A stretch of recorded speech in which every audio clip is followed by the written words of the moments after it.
I know mediation is not exactly something which must have happened, or our position has been very clear historically on that. But was the United States helpful at all during that period? Look, did it play a constructive role of any sorts? I mean, it is a fact that at that time, phone calls were made, Phone calls were made by the US, phone calls were made by other countries as well. I mean, this is not a secret. I mean, at least in my case, almost every phone call I had, definitely every American phone call I had, is there on my X account. So when something like this happens, countries do call up. I mean, after all, don't I call up? I mean, when Israel-Iran was happening, I called up. Or when Russia-Ukraine was happening, I called up. So it's in today's international relations, because it is an interdependent world and countries feel, okay, something is happening somewhere, I should know, and particularly, I would say, those who have a stronger history of international relations will do that. But, that is one thing.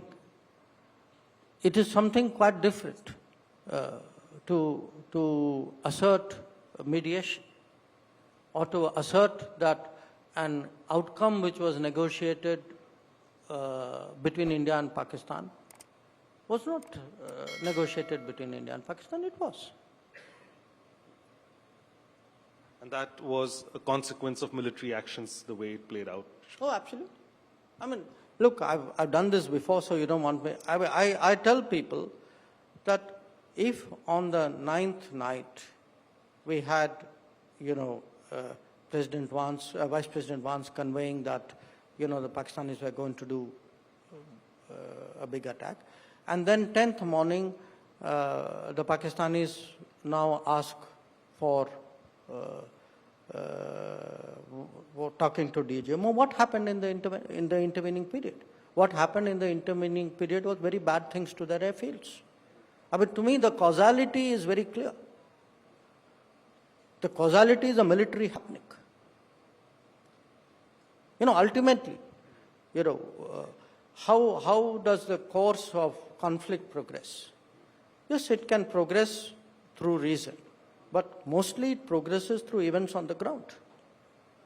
So something happened militarily on the 10th morning. Now, please look at what happened on 10th morning, and the pictures of the Pakistani airfields tell you what happened on 10th morning. But still, the Pakistanis seem to have found new currency in Washington, and it's probably coming from the crypto route.